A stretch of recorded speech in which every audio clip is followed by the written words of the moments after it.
Faut-il maintenir une grande distance entre le père spirituel et l'enfant spirituel? Je dirais oui. Parce que si tu te rapproches trop de ton père, tu rentreras dans sa douche. Tu comprends?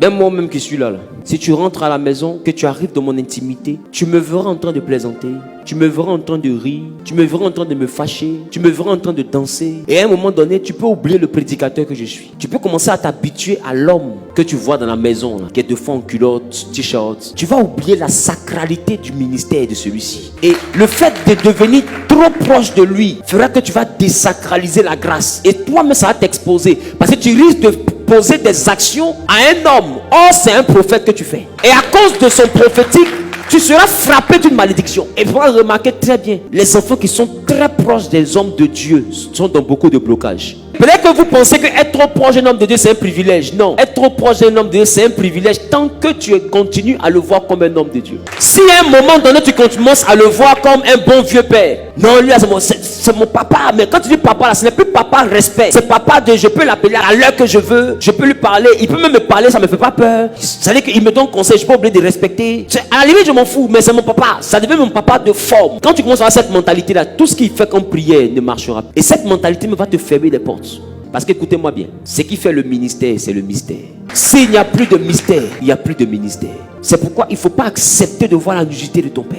Il ne faut pas accepter d'être trop dans son quotidien. Marche avec lui, mais marche à reculons. Et c'est comme ça que les fils de Noé ont marché. Et c'est eux qui ont été bénis. Il y a un qui a marché de face, il regarde le père.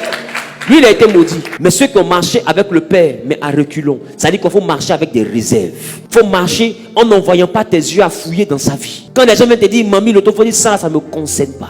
Pourquoi? Parce que je ne suis pas là à cause de ce qu'il a fait. Écoute, Élie avait égorgé 850 prophètes de Baal et d'assassin. En réalité, c'est un assassin. Les fils des prophètes sont venus dire, est-ce que tu sais que Dieu enlève ton père? Il dit, taisez-vous, je le sais. Avec tout ce qu'il a fait là, Élisée dit, je ne te quitte pas. Pourquoi? Parce qu'il ne regarde pas l'homme Élie, il regarde le prophète Élie. Et Élie lui a dit, si tu me vois monter, ce que tu demandes là va t'arriver. Parce que le problème c'est ça, c'est comment Élie monte. Élie monte dans un tourbillon. Or le tourbillon, il a pour but de soulever le sable, la poussière et tous les déchets. Donc Élie monte au milieu d'une pagaille, au milieu d'un désordre. Mais Élie dit à Élisée, si tu me vois monter, ce que tu demandes là va arriver. Et Élisée voit Élie en train de monter. Et qu'est-ce qu'il voit autour de lui? Un vent, du sable, de la poussière, peut-être des sachets. C'est le symbole de quoi? C'est le symbole de la saleté. Le symbole des combats, des injures. Il paraît que, on dit que, il n'est pas de Dieu, il est de Dieu. Il a commis telle erreur. C'est lui qui avait égorgé les prophètes de Baal là-bas. C'est lui qui avait fait ceci. Il n'est pas bien. Élie là, il n'est pas gentil. Tout ça là, c'était autour d'Élie. Mais la Bible, quand Élisée l'a regardé, il n'a pas vu les déchets. Il a vu son père.